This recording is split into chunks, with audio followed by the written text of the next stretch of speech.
before you. No, I'm still. My flight is supposed to be at noon. Okay. Kenya Airways to Johannesburg. I represent Kenya in the Pan-African Parliament. So we have a sitting starting Monday. So we are going early to prepare for the sitting accreditation, etc. So the flight is for 12 noon. I know there'll be a delay. Kenya Airways gave us the notifications that flights were delayed, but we should still come to the airport. I hope that we will be able to resolve the issues. I think this was a strike notice that was given, and I feel sometimes that as government, we need to be able to sit and discuss. I think Kenyans just, first of all, Kenyans have to understand what is it that the Adani Group is going to provide. Now, I have actually been to Ahmedabad quite a number of times because that's where my husband goes for medical attention. And in Ahmedabad, the Ahmedabad airport has been done by the Adani Group. And the first time I went to Ahmedabad 4 years ago, it was a very mediocre airport. Today, it's one 5-star airport. All right, I've been to estates within Ahmedabad built by the Adani Group. I think one of the biggest challenges that we have in this country and everywhere in the world is that when you have a tender of any sort or a partnership of any sort, and I've been a victim of that with my Adopt a Light project, or when you have an idea and you come in to try and get that contract, there are going to be many other people that want that contract. The government should come clear. And I mean, that's the reason why you have a government spokesman. Break it down so that people understand everything. So how much money is the Adani Group going to put? Because I'm a parliamentarian, I'm not in the transport committee, and I want answers too. So I want to know how much money is the Adani Group going to put into refurbishing the airport? What are they going to do in terms of the terminals? How are they going to take us? Are we going to have an airport as good as the one that we have in Dubai? All right. Are we going to have an airport as good as the one we have in Hong Kong?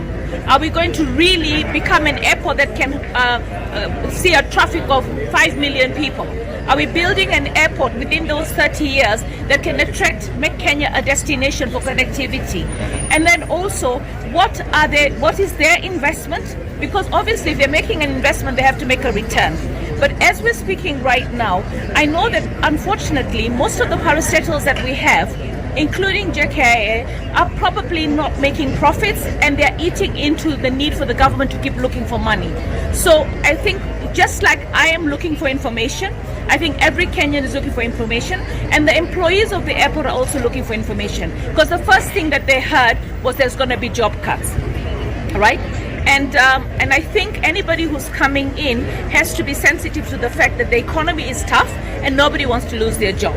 And if you're going to come in, tell us, what are you going to do?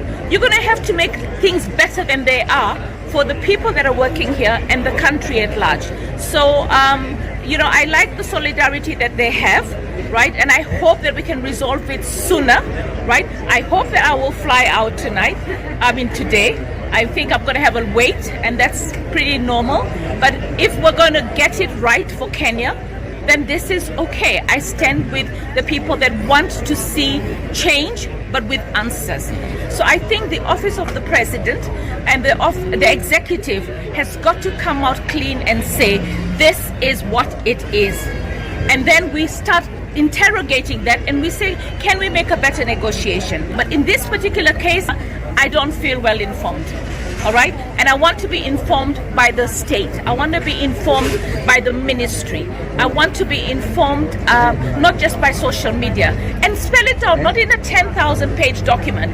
Give us a 1-page executive summary of what exactly does it mean. So the question is, we need answers. As a Kenyan legislator, as a Kenyan citizen, as somebody who uses the airport, I want to know what are the benefits. I'm not against the Adani Group. As I said, I've been to estates in Ahmedabad that they own. So let us be objective and let us see really what is the investment he's putting. And I hope he's not going to be mortgaging our assets. I think I want him to be actually bringing in his resources with them. Do you acknowledge as a parliamentarian then that you have a higher calling to this? It appears like even our own MPs have left this fight to the union here. Kenyans would want their members of parliament to question. Yeah, let me tell you what, the way Parliament works, I'm in the housing committee, so anything housing, I would be absolutely informed.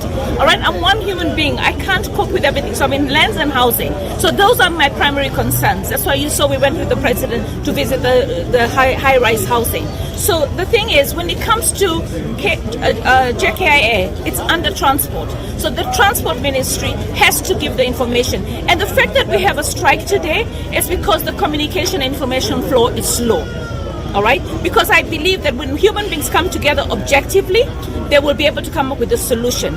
So the people that are actually working at the airport the reason they've gone on strike is because they feel their grievances are not being addressed.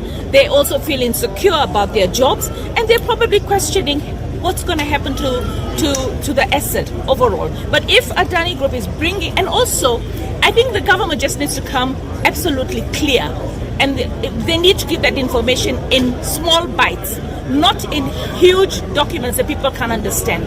So the spokesman of the government needs to speak and tell us clearly what is it. There will be people that will still be not happy, but the courts have also stopped it. So I think that gives us time for us to talk.